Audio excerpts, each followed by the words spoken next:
Ductile material के लिए बनाऊंगा, सेकंड ब्रिटल मटेरियल के लिए,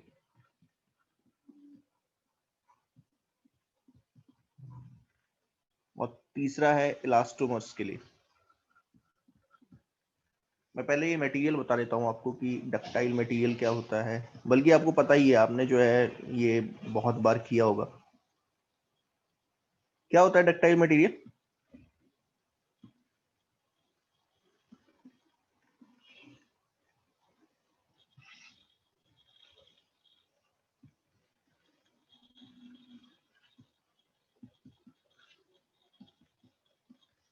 यस, कोई बताएगा?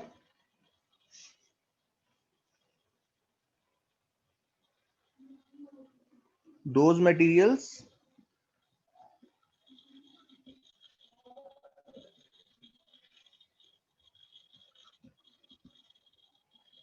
which can be drawn into wire। Basically ये बहुत क्रूड डेफिनेशन है, मेरे लिए ये है कि those material which can deform, which can show deformation।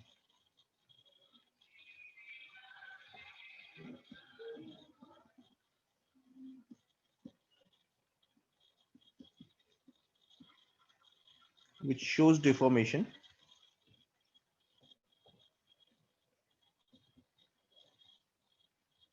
and can be drawn into wire।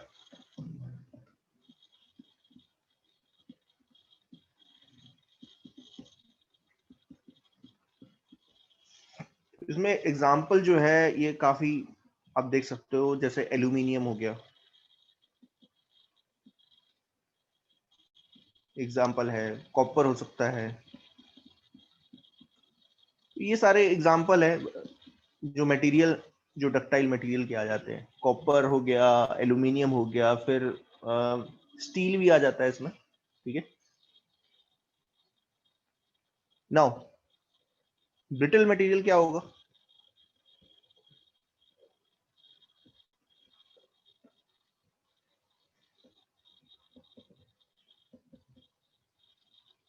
Yes, आवाज आ रही है?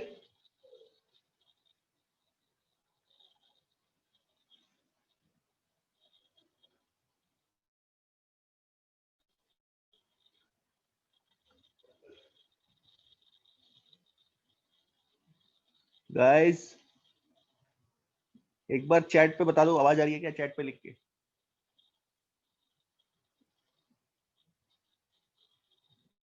ओके, ब्रिटल मटेरियल क्या होंगे? तो ब्रिटल मटेरियल जो है वो सीधी सी बात है, those material which can not be drawn into wire.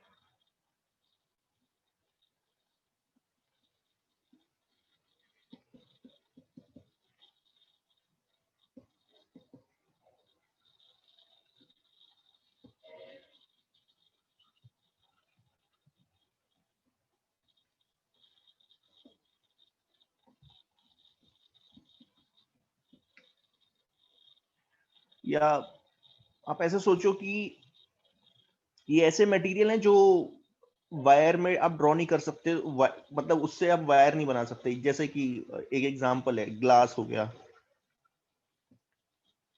Glass से आप वायर नहीं बना सकते, क्योंकि ग्लास जो है अगर आप वायर उससे बनाने जाओगे तो प्रॉब्लम ये है कि वो टूट जाएगा, ब्रेक करता है ये। फिर वैसे ही डायमंड भी हो सकता है।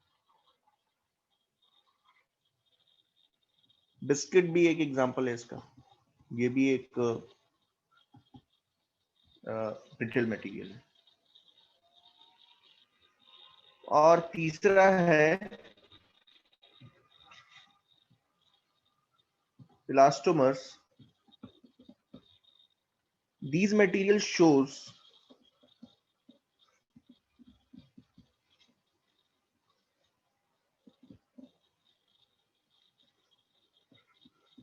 very large deformations।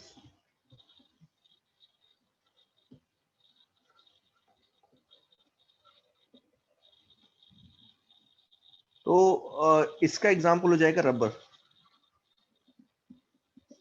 ये जनरली पूछा भी नहीं जाता है, हमें बेसिकली इन दोनों से मतलब है। डक्टाइल मटेरियल, क्योंकि जो भी इंजीनियरिंग में स्ट्रक्चर्स बनते हैं वो या तो डक्टाइल मटेरियल के होते हैं या ब्रिटल मटेरियल के होते हैं। इलास्टोमर्स का बहुत कम यूज होता है।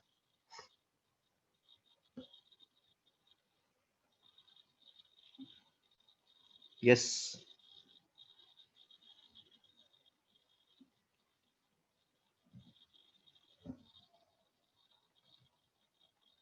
पूछो डाउट जो भी है।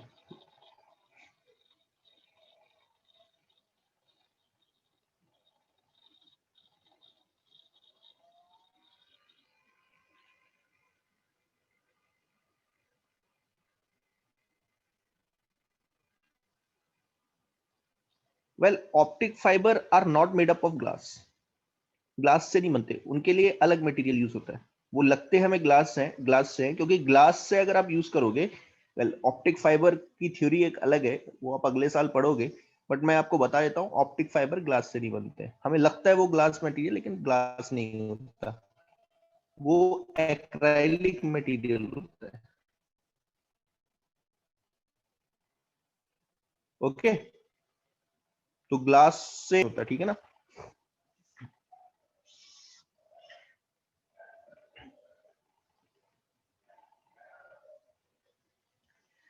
ओके, अब मैं आपको जो है स्ट्रेस एंड स्ट्रेन कर्व बनाना सिखाऊंगा कि स्ट्रेस एंड स्ट्रेन कर्व कैसे बनाया जाता है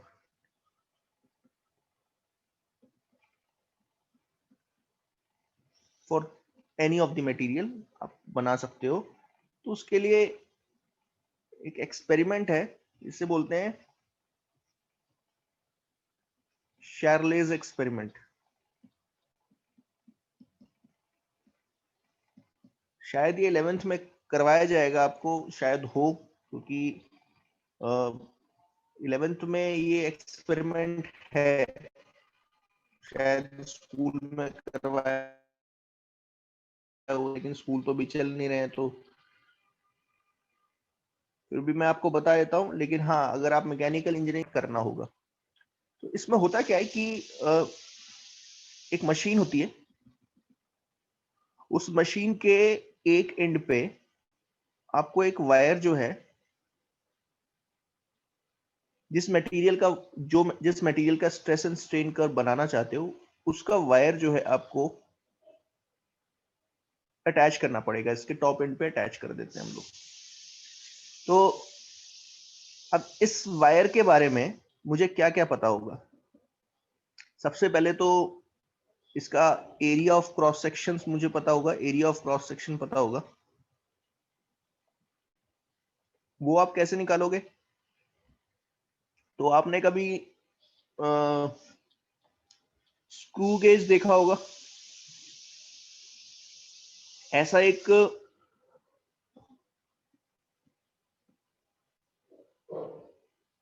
इंस्ट्रूमेंट होता है जिससे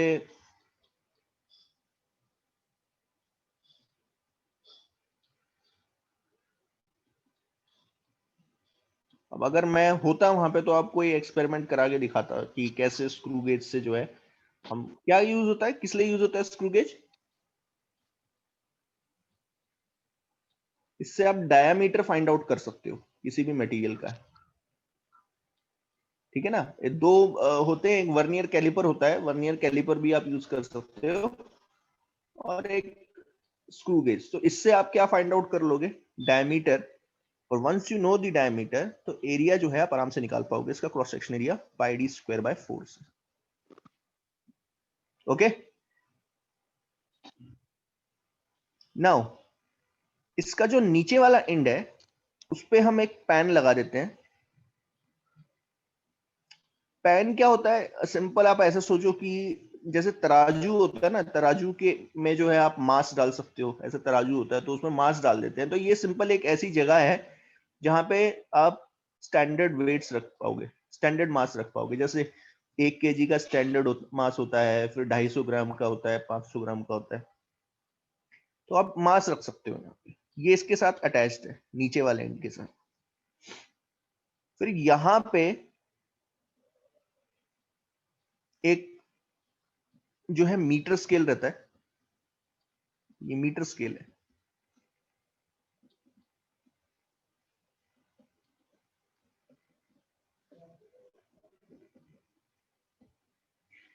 सो मीटर स्केल का क्यों यूज करता हूं मैं? तो देखो, अब मीटर स्केल से मैं क्या कर सकता हूं, इसकी लेंथ नाप सकता हूं, इस वायर की लेंथ कितनी है। तो यहाँ पे क्या रहेगा, यहाँ पे एक पॉइंटर लगा होता है, ऐसे एक पॉइंटर लगा होता है। तो आप ये पूरा एक्सपेरिमेंट है, इतना ही एक्सपेरिमेंट होता है, ये आप घर पे भी कर सकते हो, कोई बहुत बड़ी चीज नहीं है, बस आपको कैलकुलेटर लेना पड़ेगा और कैलकुलेशंस करनी पड़ेंगी। तो हमें पता था कि जैसे ही मान लीजिए मैंने यहाँ पे मास रखा, तो मुझे पता है कि मास क्या करेगा, इस मास पे फोर्स लगेगी नीचे की तरफ, कितनी फोर्स लगेगी, mg, ग्रेविटेशनल फोर्स लगेगी। वही फोर्स इस पे भी लगेगी, तो क्या होगा, ये खींचना स्टार्ट होगा।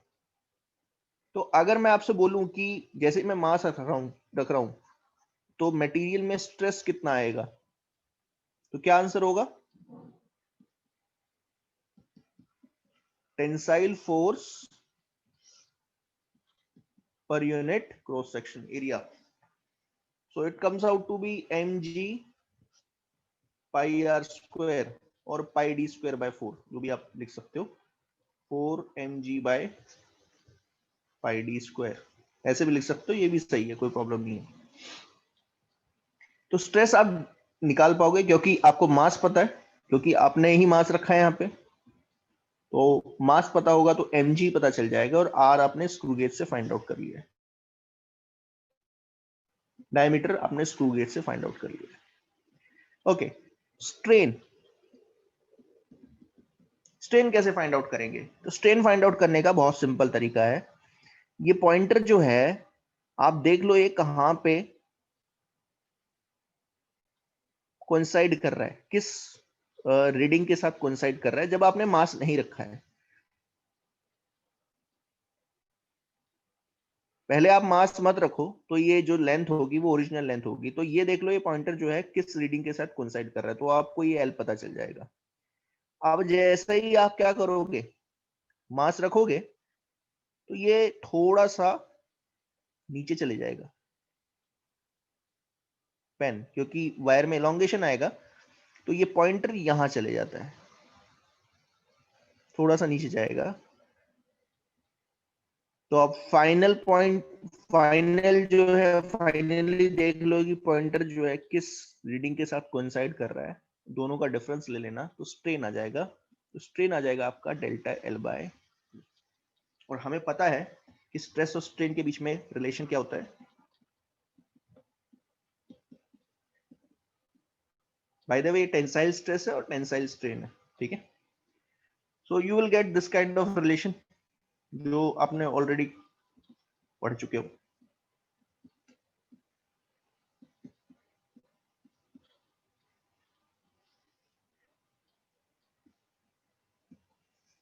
तो आप क्या करोगे, आपको बस रीडिंग लेनी है, आपको एक जो है टेबल बनाना पड़ेगा।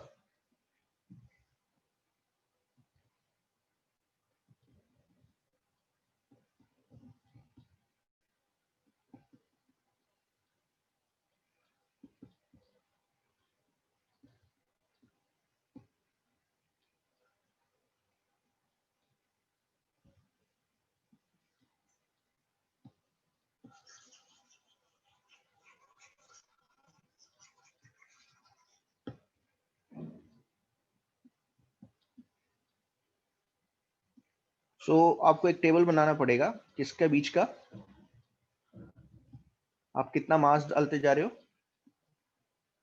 क्योंकि आपको ये भी पता है कि जैसे जैसे आप मास इंक्रीज करते जाओगे डेल्टा एल भी बढ़ता जाएगा। तो जैसे मान लीजिए मास डाला आपने 1 kg, डेल्टा एल कुछ आ गया, यानी कोई भी वैल्यू हो सकती है, एल आपको ऑलरेडी नोन होगा। फिर 2 kg डाला, फिर डेल्टा एल मेजर कर लिया। तो अब जो है 1 kg आप इधर डालोगे, स्ट्रेस निकालोगे, डेल्टा एल इधर डालोगे, स्ट्रेन निकालोगे। एल और आर आपको पहले से ही पता है, तो आप स्ट्रेस और स्ट्रेन निकालोगे और एक कर्व बनाओगे।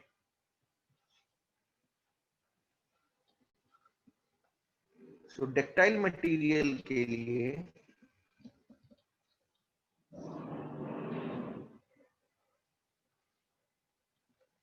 आप अगर ये कर्व बनाते हो, स्ट्रेस एंड स्ट्रेन, के बीच में कर्व बनाते हो। तो देखो ये कर्व स्टैंडर्ड कर्व है, ये मैं आपको पहले से ही बता देता हूँ। देखो ये कर्व जो है ना ऐसी आती है, देखो स्टैंडर्ड कर्व है ये, हर डक्टाइल मटेरियल ऐसी ही कर्व शो करता है। ये कुछ ऐसा होगा, देखो ऐसी कुछ कर्व होती है। जैसे अगर एल्यूमिनियम के लिए ऐसी है तो ऐसा हो सकता है कि स्टील के लिए थोड़ी सी ऊपर हो, ऐसे कॉपर के लिए थोड़ा नीचे हो। लेकिन बस क्या हो सकता है कि ये वाला जो पार्ट है ये ऊपर नीचे जा सकता है, लेकिन डक्टाइल मटेरियल के लिए कर्व रहती ऐसी है। हर एक डक्टाइल मटेरियल ऐसे ही कर्व शो करता है। ये मैंने नहीं बनाई है, एक्सपेरिमेंट से आई है, तो ये आपको ध्यान देना है। तो ये आपने कैसे बनाई होगी, जैसे मैंने आपको बताया, आप यहाँ पे मास डालते जाओगे, मास से स्ट्रेस निकालते जाओगे, और डेल्टा एल यहां से कैलकुलेट करते जाओगे, यहां से मेजर करते जाओगे, और डेल्टा एल यहां पुट करके स्ट्रेन निकालते जाओगे। तो ये ऐसी कर्व बन के दिखाई है, बन जाएगी। देखो अब यहाँ पे मैं कुछ रीजन डिफाइन कर देता हूं। यहां से स्टार्ट होगी,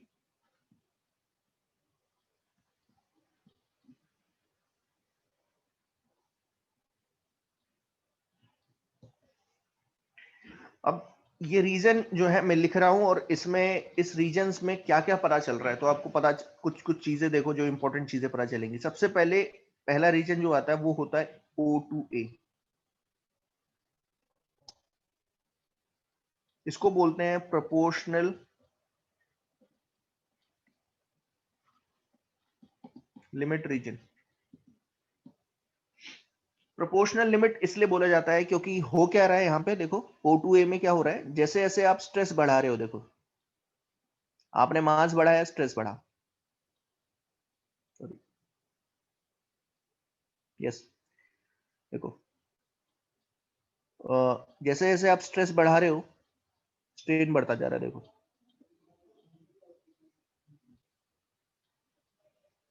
ये स्ट्रेस है, ध्यान देना, ये स्ट्रेस है, ये स्ट्रेन है। जैसे जैसे आप स्ट्रेस बढ़ा रहे हो, स्ट्रेन भी प्रोपोर्शनली बढ़ रहा है। तो आप देख सकते हो इस रीजन में O2A स्ट्रेस जो है डायरेक्टली प्रोपोर्शनल टू स्ट्रेन। इसी को जो मैं शुरू शुरू में बोल रहा था ना, इलास्टिक लिमिट रीजन, तो यही रीजन है वो जहां पे stress directly proportional to strain रहता है। So why it is called proportional limit region, because in this region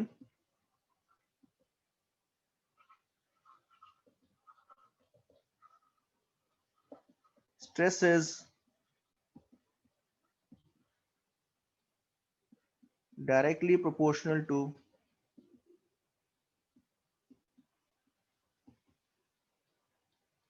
strain। Stress जो है इस रीजन में डायरेक्टली प्रोपोर्शनल टू स्ट्रेन रहता है। और इस रीजन की खास बात क्या होती है, इस रीजन की एक और खास बात है, जैसे मान लीजिए आप इस रीजन में हो,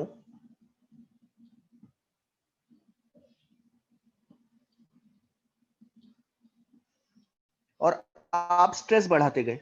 स्ट्रेस बढ़ाने का मतलब क्या, आप मास ऐड करते गए, तो जैसे जैसे स्ट्रेस बढ़ रहा है, देखो स्ट्रेस बढ़ रहा है, यहां पहुंचे, स्ट्रेन ये है, फिर आपने और मास ऐड किया, स्ट्रेस बढ़ा, स्ट्रेन और भी बढ़ेगा, ऑब्वियस सी बात है, ऐसे जैसे आप स्ट्रेस बढ़ाओगे स्ट्रेन बढ़ेगा। लेकिन मान लो यहां जाके आपने सारे मास हटा दिए, इस पैन में से सारे मास निकाल लिए, इस पैन में से सारे मास निकाल लिए, यहां पहुंचते, ठीक है ना, इस स्ट्रेस पे सारे मास निकाल लिए, तो अब होगा क्या कि स्ट्रेस तो जीरो हो जाएगा, क्योंकि आपने मास निकाल दिया सारा, ये सारे मास हटा लिए, तो स्ट्रेस तो जीरो हो गया। तो क्या होगा, स्ट्रेन भी उसी समय जीरो हो जाएगा, मतलब मटेरियल अपना पूरा को पूरा ओरिजिनल शेप रीगेन कर लेता है। तो इस रीजन की खास बात यह है, in this reason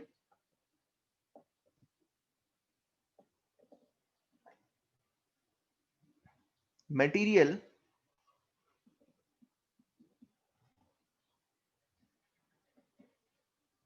regain its whole original shape when suddenly the stress becomes zero.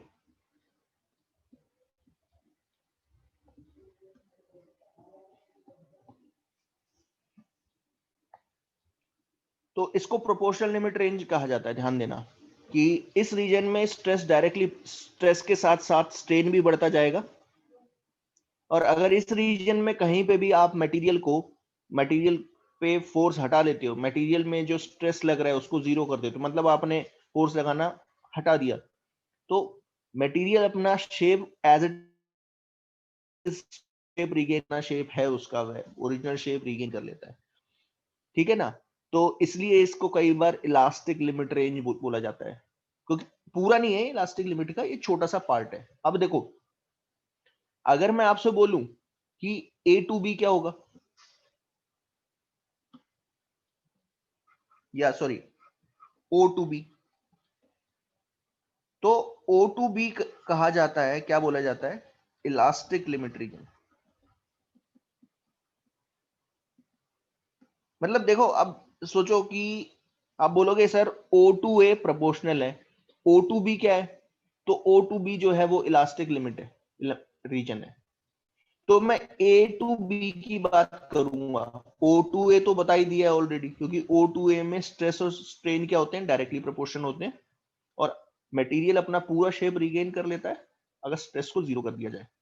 तो हम सिर्फ ए टू बी की बात करेंगे। So between A to B,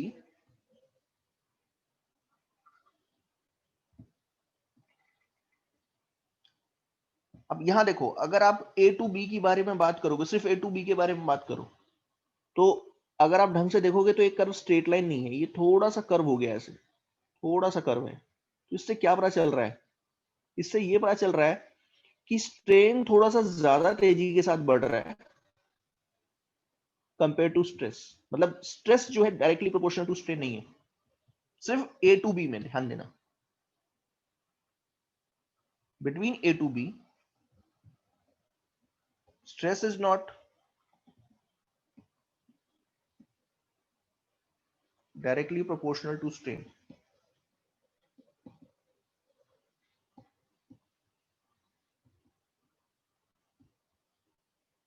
सिर्फ ए टू बी में। बट होता क्या है कि अगर आप ए टू बी के बीच में कहीं पे भी स्ट्रेस को जीरो करते हो, मान लो यहां पे जाके आपने स्ट्रेस को जीरो कर दिया, तब भी मटेरियल पूरा शेप रिगेन कर लेता है, इसलिए इसे इस इलास्टिक लिमिट रेंज कहा जाता है। मतलब ओ टू बी के बीच में कहीं पे भी स्ट्रेस को जीरो करो, material will regain its original shape. In this region also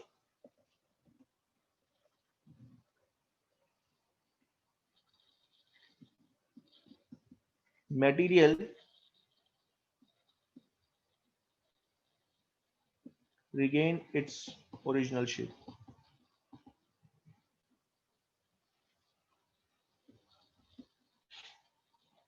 if stress becomes zero.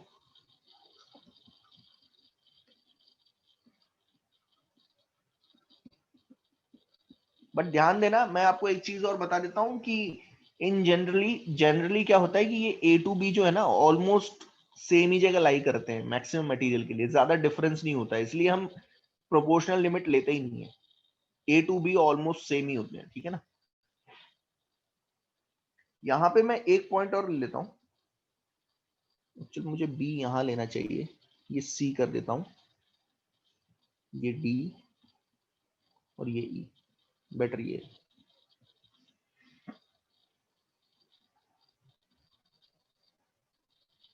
अब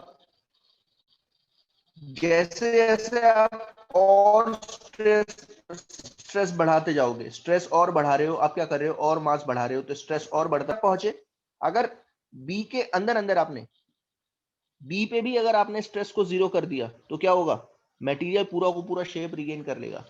लेकिन जैसे जैसे आप और ज्यादा जो है स्ट्रेस अप्लाई करते जाओगे, यानी मास आप बढ़ाते जाओगे, इससे भी ज्यादा आपने मास ऐड कर दिया, तो अब देखो क्या होगा कि स्ट्रेस जो है थोड़ा सा ज्यादा तेजी के साथ बढ़ता है, सॉरी स्ट्रेन ज्यादा तेजी के साथ बढ़ रहा है, स्ट्रेस नहीं बढ़ पा रहा है। तो जैसे ही आप सी पॉइंट पे पहुंचोगे,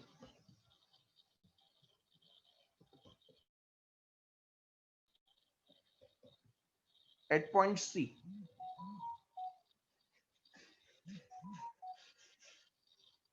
सो this point at point C, तो मैं यहां पे लिख रहा हूं, this point is called yielding point of the material.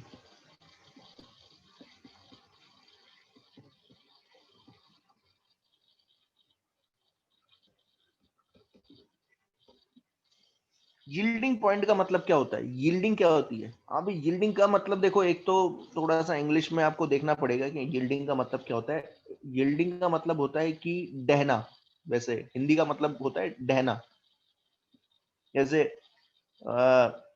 ऐसा बोला जाता है कि that roof of the building is yielded, इस तरीके से बोला जाता है। अब मटेरियल क्या होगा? मटेरियल में एक्चुअल डिफॉर्मेशन आना स्टार्ट हो जाएगा। तो अब ध्यान दो, इन रीजन B2C, इसकी खास बात क्या है? The strain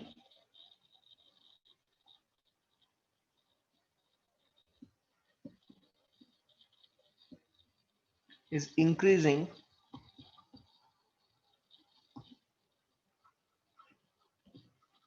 rapidly in comparison to stress.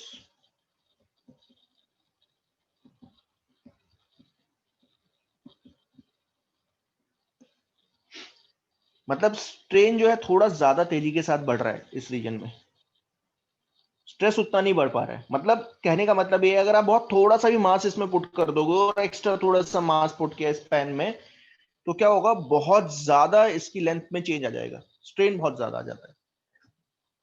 मतलब अब एक्चुअल डिफॉर्मेशन आपको मिलेगा कि मटेरियल जो है, अब ये मान के चलो कि अगर ये सी तक पहुंच गया, तो ये मान के चलो कि ऑलमोस्ट मटेरियल अब खराब हो चुका है, मेरे लिए तो खराब हो चुका है।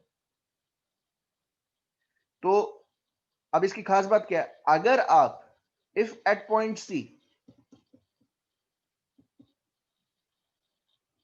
The stress become zero,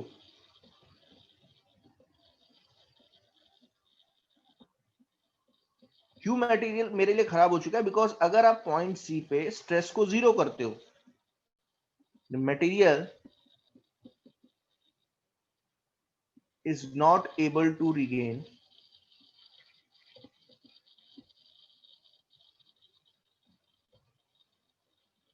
its whole original shape. पूरा शेप ये जो है मटेरियल रिगेन नहीं कर पाता। तो क्या होता है? मटेरियल में थोड़ा सा स्ट्रेन बाकी रह जाता है। देखो कर्व जो है ना, अब अगर सी पे जाके आप स्ट्रेस जीरो कर दो, तो मटेरियल ये कर्व नहीं ले पाता। होता क्या है? मटेरियल ये कर्व लेता है, देखो ऐसे। अगर O2B में कहीं पे भी आप स्ट्रेस को जीरो कर रहे हो, तो मान लो यहां पे आपने स्ट्रेस को जीरो किया, तो मटेरियल यही कर्व रिट्रेस करता हुआ और यहां पहुंच जाता है, क्योंकि वो अपना पूरा फाइनली शेप रिगेन कर लेगा तो वो यहीं पहुंच जाएगा। लेकिन सी पे नहीं होता। अगर सी पे आपने स्ट्रेस को जीरो कर दिया,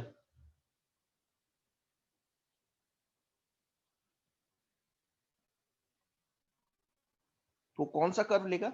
ये कर्व लेता है। तो इसको मैं P लिख देता हूं। तो OP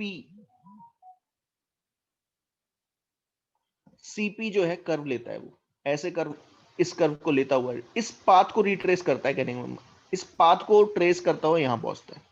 तो ये जो OP है ना, कुछ स्ट्रेन मटेरियल में रह जाता है, तो इसको बोला जाता है OP को, इसको बोला जाता है residual strain.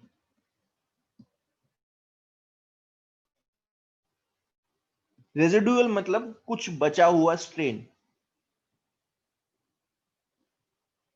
So if at point C the stress becomes zero, the material is not able to regain its original shape. There is some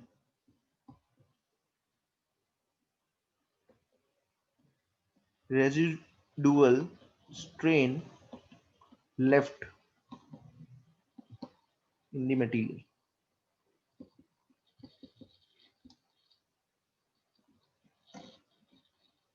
यार आप लोगों को मेरी आवाज आ रही है ना? Yes sir. Yes sir. Okay, तो यहां तक क्लियर है? यहां तक कोई प्रॉब्लम तो नहीं है? अब कौन मुझे बताएगा कि इस रेजिडुअल स्ट्रेन को अगर खत्म करना है तो मैं क्या करूंगा? चलो यहां मैं रेजिडुअल स्ट्रेन के बारे में आगे बात करूंगा कि रेजिडुअल स्ट्रेन को खत्म करने के लिए हम क्या करते हैं। क्योंकि देखो ये जो कर्व मैं बता रहा हूं ये अगले साल भी आएगा, ऐसा ही कर्व बनता है। उसको हाइस्ट्रेसिस कर्व भी बोलते हैं, ठीक है ना? तो वो मैं आगे बताऊंगा। अब देखो क्या होगा कि अब बताओ क्या होगा अगर आप यहाँ पे भी सोचो, यहाँ पे भी नहीं माने, आपने बोला कि सर व्हाट हैपन कि अगर मैं और मास पुट करना स्टार्ट करूं तो क्या होगा, और मास डालूं। तो अब देखो क्या हो रहा है, अगर आप ढंग से देखोगे तो ऑलमोस्ट स्ट्रेन जो है वो बहुत तेजी के साथ बढ़ रहा है। मतलब आप थोड़ा सा ही मास पुट कर दोगे, इतना ज्यादा स्ट्रेन होगा, इतना ज्यादा मटेरियल में डिफॉर्मेशन आएगा, मतलब हद से ज्यादा। ये मान के चलो कि मेरे लिए मटेरियल फेल हो चुका है। अब हम कभी भी इंजीनियरिंग में यहां तक पहुंचते ही नहीं है। बाय द वे मैं कुछ चीजें और भी बता देता हूं। अगर आप सी पे पहुंच गए तो इसको बोला जाता है यील्डिंग पॉइंट, और इसके कॉरस्पॉन्डिंग जो स्ट्रेस आता है, मतलब आप सी पॉइंट पे जाके स्ट्रेस को मेजर करोगे तो इसको बोला जाता है यील्डिंग स्ट्रेस। यहां पे लिख देता हूं मैं, द स्ट्रेस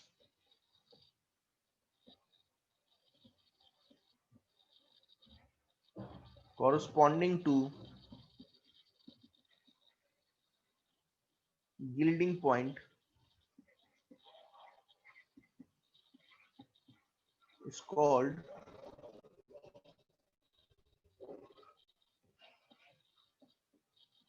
yielding stress, और इसको एक और नाम दिया जाता है yielding strength of the material।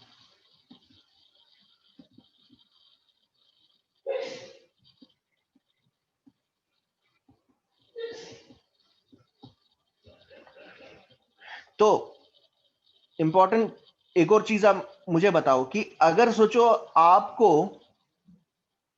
Yielding होने ही नहीं देनी है, मान लो आपने एक मशीन बनाई और अब आप बोल रहे हो कि सर मैं चाहता हूं कि यील्डिंग हो ही ना कभी भी मटेरियल में, मतलब मैं यहां तक पहुंचू ना, तो मुझे क्या करना होगा? जो मटेरियल में एक्चुअल स्ट्रेस आ रहा है for the safety of material, मैं यहां पे और 2 पॉइंट लिख रहा हूं, for the safety of material,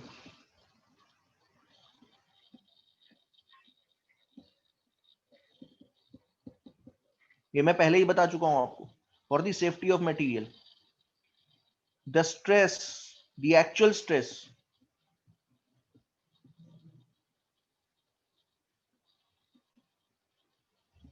must be less than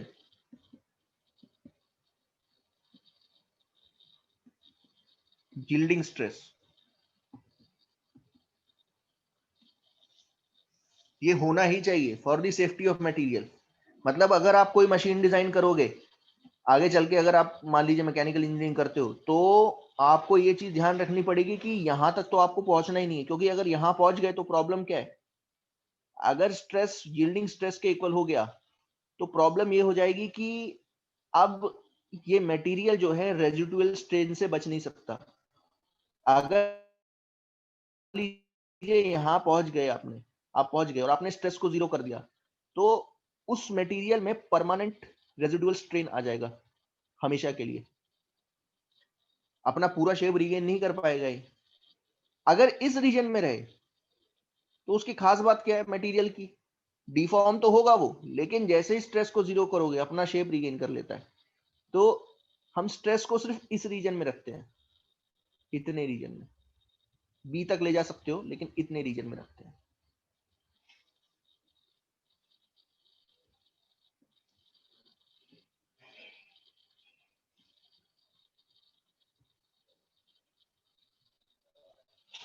तो ये आपको ध्यान देना है, यही एक्चुअल में इस कर्व का यही महत्व है, क्योंकि इस कर्व से हम बहुत चीजें निकाल सकते हैं, लेकिन ये वन ऑफ दी सेफेस्ट जो चीज मैं बोल सकता हूँ, ये वन ऑफ दी जो चीज है मैं यूज करता हूँ नाउ। अब C to D देखो क्या होगा। सी, जैसे ही सी पे आप पहुंचते हो, तो सी पे जैसे ही आप पहुंचोगे तो आपको पता चलता है स्ट्रेन बहुत तेजी के साथ बढ़ रहा है, स्ट्रेस नहीं बढ़ पा रहा है। इसका मतलब क्या है, अगर आप थोड़ा सा मास भी पुट कर दोगे, बहुत कम मास भी पुट करोगे, स्ट्रेन बहुत ज्यादा आ जाएगा मटेरियल में, और ये मटेरियल जो है इस तरीके का पाथ लेता हुआ डी पॉइंट पे पहुंचता है। अब डी पॉइंट को मैं यहां पे लिख देता हूं, सी को क्या बोलते हैं, यील्डिंग पॉइंट। डी पॉइंट को बोला जाता है अल्टीमेट स्ट्रेस पॉइंट। तो जैसे ही आप डी पे पहुंचोगे तो आपको पता चलेगा कि ये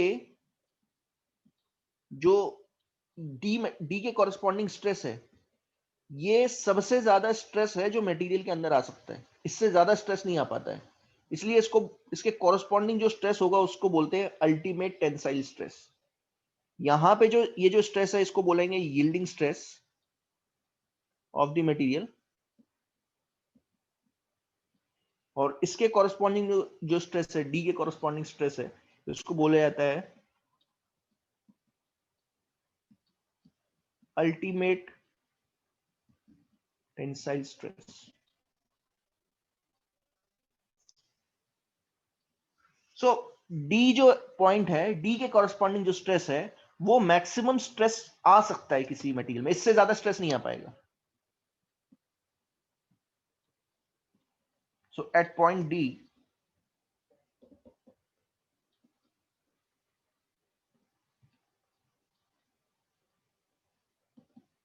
द स्ट्रेस ओरिजिनेटेड, ऐसे नहीं,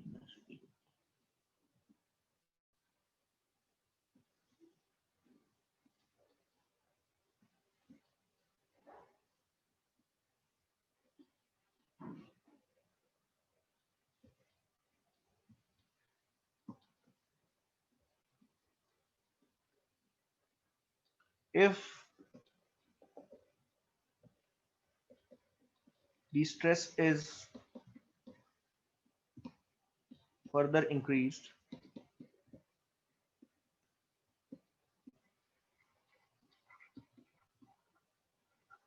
the strain increases at a very rapid rate,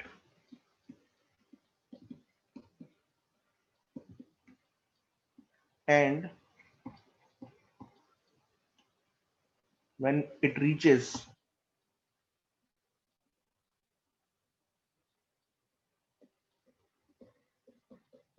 to point D,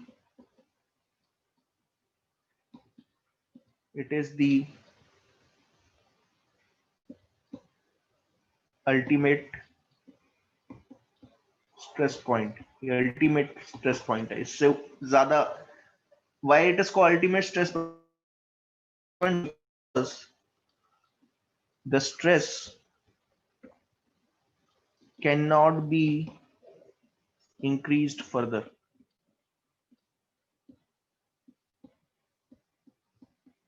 इससे ज्यादा स्ट्रेस आप नहीं बढ़ा सकते मटेरियल में, कैपेबिलिटी नहीं है मटेरियल, इससे ज्यादा स्ट्रेस ले भी नहीं सकता वो, कहने का मतलब ये।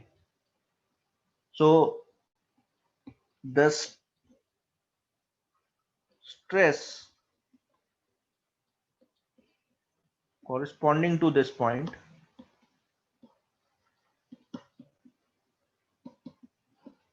is called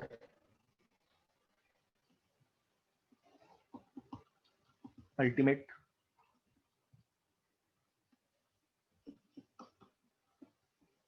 tensile stress point। Yeah, stress is called ultimate tensile stress, इतना भी लिख सकते।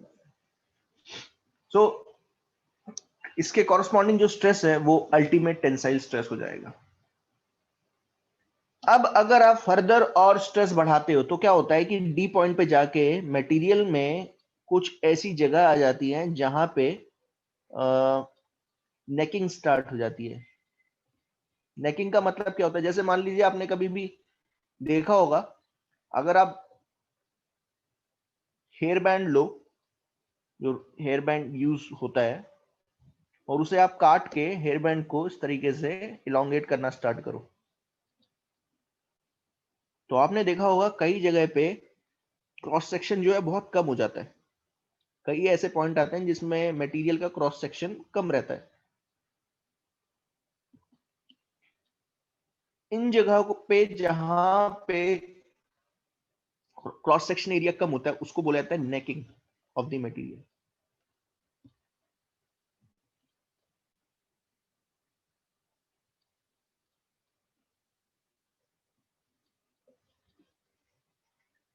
एक बार नेकिंग स्टार्ट हो गई तो प्रॉब्लम स्टार्ट हो जाएगी। अब मटेरियल जो है टूटने के कगार पे आ गया है, ये आपको ध्यान देना है। जैसे ही नेकिंग स्टार्ट होती है मटेरियल टूटने के कगार पे आ जाता है। तो अगर मैं फर्दर बोलूं, if stress is increased further,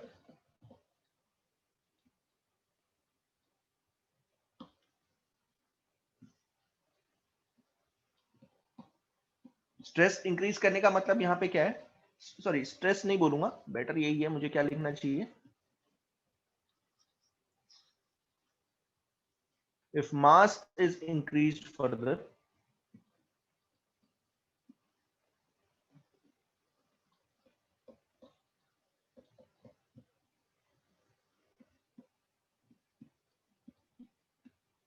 the necking of the material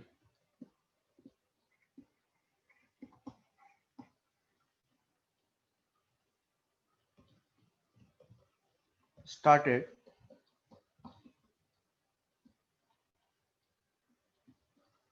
and at point E, मतलब नेकिंग समझ में आ गया ना। नेकिंग का मतलब क्या होता है कि कई ऐसी जगह आएंगी जहां पे क्रॉस सेक्शन क्या हो जाएगा, क्रॉस सेक्शन एरिया मटेरियल का कम हो जाता है। ये आपने देखा होगा, मटेरियल में आता भी है। सो एट पॉइंट ई जैसे ही नेकिंग स्टार्ट हुई तो ये अब यहां पहुंचता है, देखो ऐसे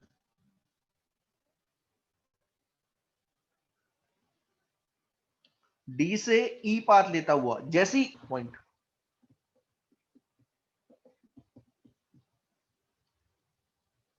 at point E, the breakdown of the material happen.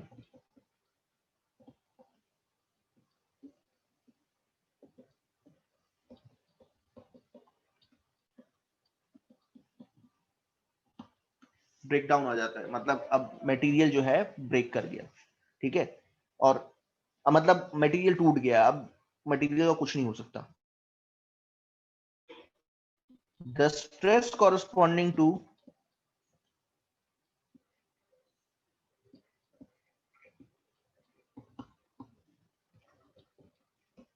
breaking point is called breaking stress.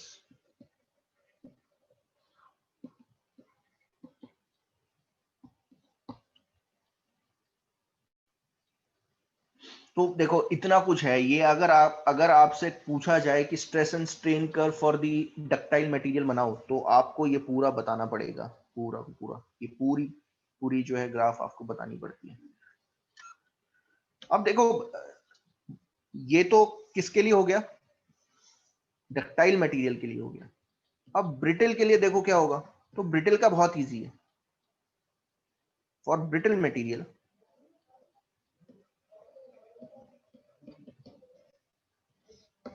कुछ नहीं है, पूरा एक्सपेरिमेंट वैसा ही है, करना पड़ेगा आपको। मटेरियल जो है ब्रिटल मटेरियल, जैसे ब्रिटल मटेरियल कैसा होगा, ग्लास हो गया, फिर डायमंड हो गया। डायमंड तो यूज नहीं करोगे क्योंकि बहुत महंगा आता है, लेकिन सबसे बढ़िया एग्जांपल है कास्ट आयरन।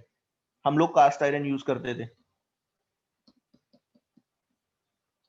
जैसे आपकी बेंचेस होती हैं, आपने देखा होगा घर में जो मैक्सिमम लोहे की चीज होती है वो कास्ट आयरन से बनी होती है।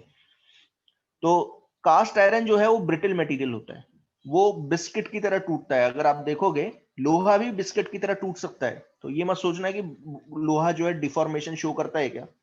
हाँ, अगर लोहा प्योरेस्ट फॉर्म में है, रॉट आयरन बोलते हैं उसे, अगर आप एकदम आप ऐसे सोचो प्योर आयरन लोगे तो वो डिफॉर्मेशन शो करता है, यानी कि वो डक्टाइल नेचर का होता है। लेकिन जैसे जैसे आप उसमें कार्बन ऐड करते जाते हो तो उसकी ब्रिटलनेस बढ़ती जाती है।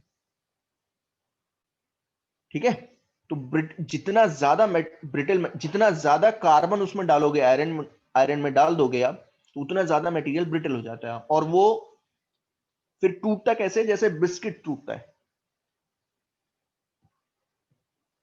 डिफॉर्मेशन नहीं शो करता, वो एकदम ही टूटेगा। तो स्ट्रेस और स्ट्रेन कर्व कैसी होगी, देखो बहुत सिंपल है तो ब्रिटल की, कुछ नहीं है, देखो ये कर्व जैसी है। अगर इस कर्व के बारे में बात करूं तो ये वाला पार्ट हटा देना बस, इतना। ये रीजन क्या शो कर रहा है, प्लास्टिक रीजन। देखो आप ऐसे सोचो कि O to B is elastic region and B to D is plastic region, क्योंकि इसमें डिफॉर्मेशन आ रहा है मटेरियल का। O टू B में क्या होता है, मटेरियल अपना शेप रिगेन कर पाता है, लेकिन B to E material deform करता है बहुत तगड़ा। और डिफॉर्म करने के बाद जब आप स्ट्रेस को जीरो करते हो, तो मटेरियल अपना पूरा शेप रिगेन नहीं कर पाता। तो ब्रिटल मटेरियल में ये रीजन गायब रहता है।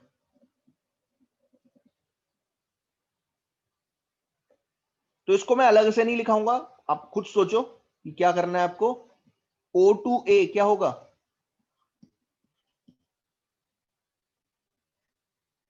The it is stress called is the, directly proportional to strain. हाँ, stress is directly proportional to strain, it is called elastic limit range.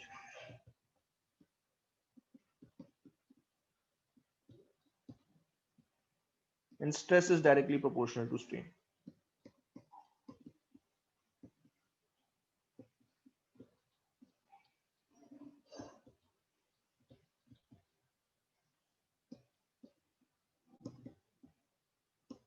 Bye the way मैं आपको एक चीज और बता देता हूं कि आप बोलोगे कि सर ये कर्व बनाते क्यों है, क्या सिर्फ स्ट्रेस और स्ट्रेन के लिए बनाते हैं? नहीं, एक चीज और ध्यान देना कि अगर आप इस रीजन में O2A इलास्टिक लिमिट रेंज में, अगर आपने यहां से एक परपेंडिकुलर लाइन ड्रॉ की ऐसे, तो ये क्या होगा, स्ट्रेस। और ये क्या होगा,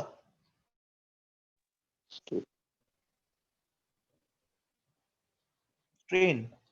तो अगर आपने ये ग्राफ बनाया, स्ट्रेस को, इस कॉरस्पॉन्डिंग स्ट्रेस को स्ट्रेन से डिवाइड किया, तो आपको क्या मिल जाएगा, वाई।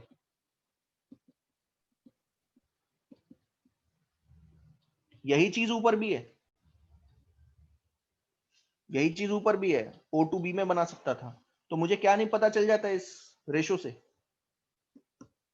यंग्स मॉडुलस मैं निकाल सकता हूं, और यही tan थीटा होता है। So in this region the slope of,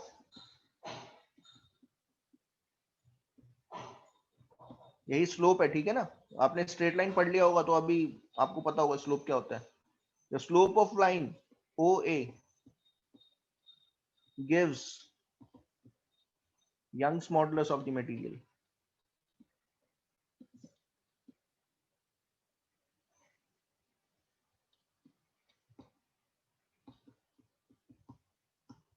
तो आपने वो, आप जब मैं आपसे बोल रहा था कि हमें सारे यंग मटेरियल के यंग्स मॉडुलस पता होते हैं, तो ध्यान देना वो इस ग्राफ से पता चलते हैं। ऐसे नहीं है कि सपना आता है किसी को, नहीं, आपको एक्सपेरिमेंट करना होता है, तो इससे आप निकाल सकते हो।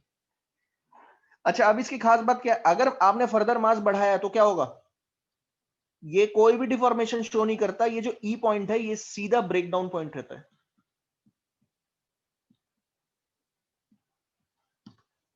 कोई डिफॉर्मेशन शो नहीं होता, बहुत कम डिफॉर्मेशन शो करता है रियल लाइफ में। Is directly the breaking point.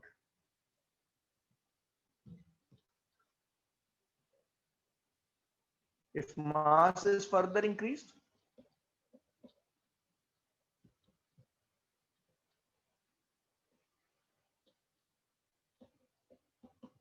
material will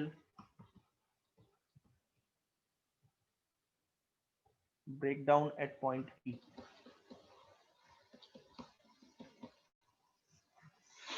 तो इसलिए ब्रिटल मटेरियल के साथ खेलना थोड़ा सा खतरनाक रहता है। जैसे अगर आप बोलोगे कि सर अगर मान लीजिए मैं एक ब्रिज बना रहा हूं,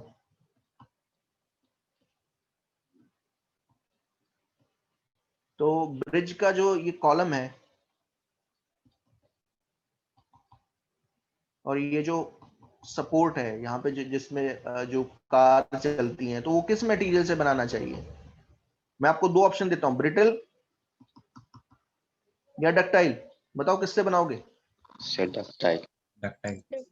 डक्टाइल से बनाऊंगा, क्योंकि बहुत सिंपल है, कम से कम डक्टाइल डिफॉर्मेशन तो शो करेगा, पता तो चल जाएगा।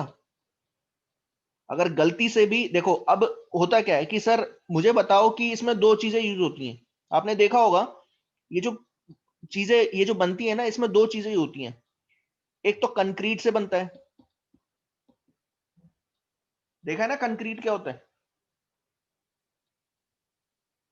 Yes sir. मिक्सचर होता है, सीमेंट सीमेंट होता है, फिर उसमें रेत डाला जाता है, फिर थोड़ी बहुत रोडियां वोडियां डाली जाती हैं, देखा होगा आपने।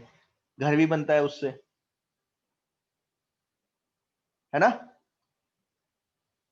Yes sir. लेकिन कंक्रीट सही अगर मैं सारी चीजें बना लूं ना, अगर ये कंक्रीट से बनता तो एक प्रॉब्लम होती। कंक्रीट जो है बिस्किट की तरह टूटता है, ब्रिटल होता है। तो अगर इसके ऊपर कार चलेंगी ना, डिफॉर्मेशन नहीं, सीधा क्रैक आ जाएगा, एकदम क्रैक से टूट जाएगा। तो इसके अंदर हम क्या भरते हैं? Sir rebars. बार्स भरते हैं, ऐसे स्टील के बार्स लगे होते हैं ऐसे अंदर, आपने देखा होगा। अगर घर बनाते हो, बनाया होगा, मतलब जो मिस्त्री बनाता है, तो आपने देखा होगा अंदर जो है वो स्टील लगाता है, स्टील के कनेक्शंस करता है, ऐसे स्टील बार्स लगाता है। इसी को बोलते हैं आरसीसी। घर पे बोलते हैं ना आरसीसी कर रहे हैं। आरसीसी का मतलब क्या होता है? Reinforcement concrete cement, reinforced concrete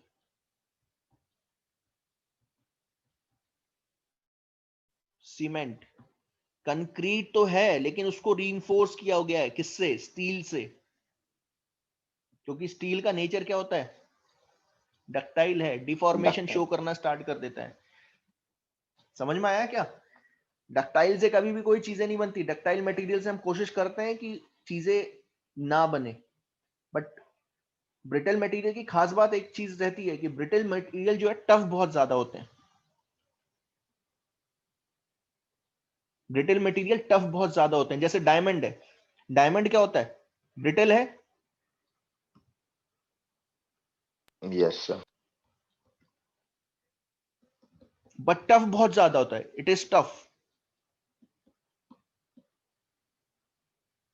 tough का मतलब क्या होता है कि आप सोचो कि अगर आप डायमंड लोगे ना, तो उसके अंदर इतना आसान नहीं है छेद करना, क्योंकि सरफेस बहुत ज्यादा टफ है उसकी। तो वो क्या कर सकता है? किसी के अंदर छेद कर सकता है, किसी और मटेरियल के अंदर छेद कर देगा। जहां पे किसी भी मटेरियल से ड्रिलिंग ना हो पाए, वहां डायमंड से कर सकते हैं। जैसे ग्लास है, ग्लास को काटा कैसे जाता है? डायमंड से काटा जाता है, क्योंकि डायमंड जो है टफर होता है ग्लास से। और तीसरा ग्राफ है, ये लास्ट है बस, इसको बोलते हैं इलास्टोमर्स।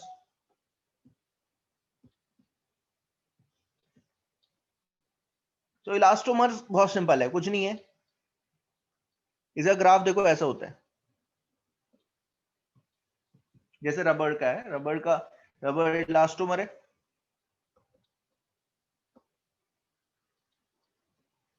अब ये तो आप डायरेक्टली बता सकते हो, बताओ इसकी खास बात क्या है?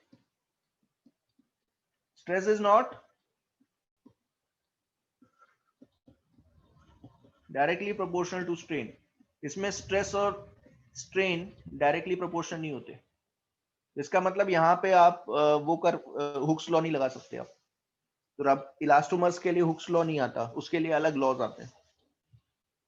For elastomer, stress is directly not directly proportional to strain, but elastomers की खास बात क्या होती है? सर शेप रिगेन करते हैं।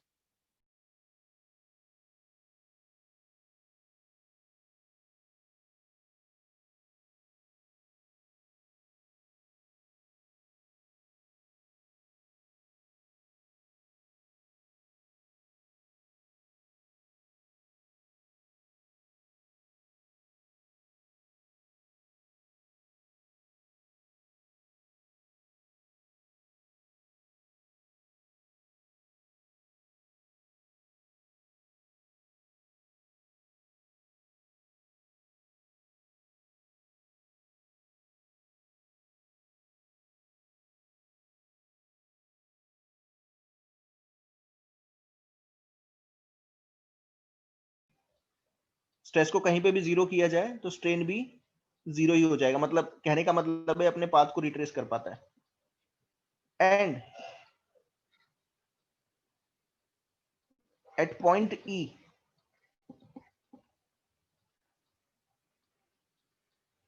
E, the material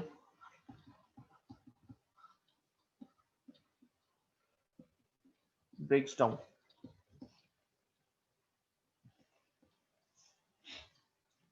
So ये तीन जो है आपको स्ट्रेस स्ट्रेन कर्व जो है आपको पता होनी चाहिए, ठीक है।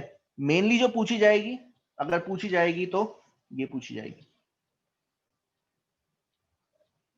ये डक्टाइल मटेरियल की इंपॉर्टेंट है। इलास्टोमर्स तो मैंने बता दिया है क्योंकि बुक में लिखा रहता है, लेकिन जरूरत नहीं है। इलास्टोमर्स की जनरली जरूरत नहीं होती क्योंकि इंजीनियरिंग में यूज नहीं होता है कहीं पे भी, बहुत कम मटेरियल है जहां पे यूज होता है, क्वेश्चंस के लिए use. Okay,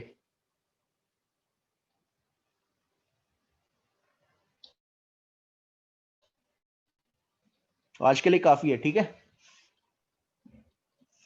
sir scroll down कीजिए। हाँ,